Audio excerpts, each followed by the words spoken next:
The followers of Jesus Christ enjoy the peace that comes from knowing with certainty the end.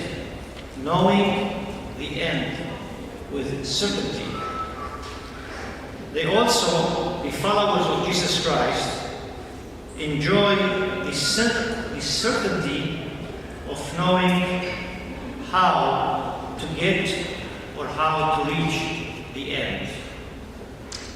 Furthermore, the followers of Jesus Christ enjoy the certainty that Jesus Christ himself is the guarantor of the end.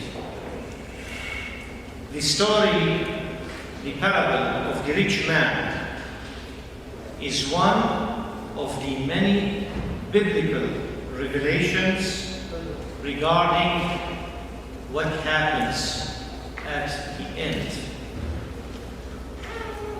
The end is a choice we decide to make. Hell is not a punishment imposed upon us against our will. Hell is a future home we build every day through our own choices. We choose it. It's not pushed against us.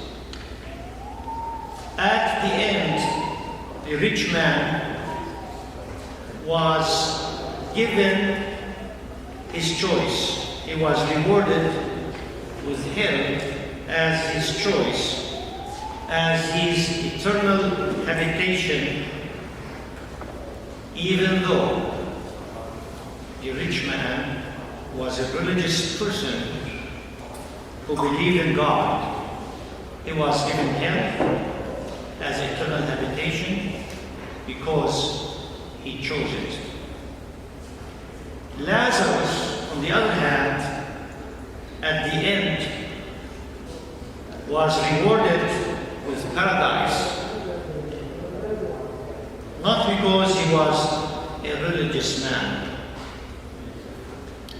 who believed in God, but because, as his name meant, he was a person who put his entire trust in God. He was a person who loved God with his entire being. He desired God every day. Jesus, who told us that the end has a dark place called hell and a bright place called paradise. Jesus also told us how to get to each one of these destinations.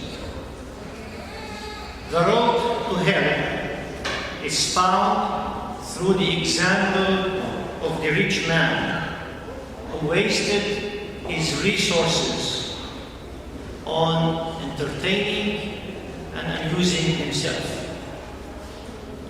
Following the example of Lazarus by living a life centered around God shows us the map toward paradise.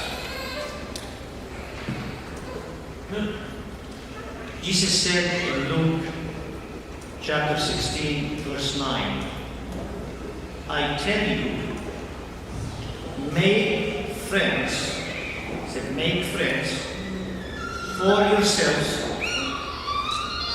by means of unrighteous mammon, so that when it fails, they may receive you into the eternal habitation. In another word, he's saying, with your resources, make friends by taking care of others, taking care of the poor. So when your resources, when your money fails you, you have an eternal habitation in heaven. God has created us to do for Him some definite service. And this service, this task, is specific to each person. We may never know the full impact of the service, of the task that God has entrusted to us and He wanted us to do. We may never know that impact as we are performing it, carrying it out in this life. But we will know at the end. God has not created us for nothing. God has not created us for no purpose. God has created us to keep His commandments. Therefore, just like Lazarus, we are called to follow the example of Lazarus, to trust in God in everything, in our sickness, in our perplexity, in our sorrows. We are to trust God because He is never going to throw us away. God does nothing in vain.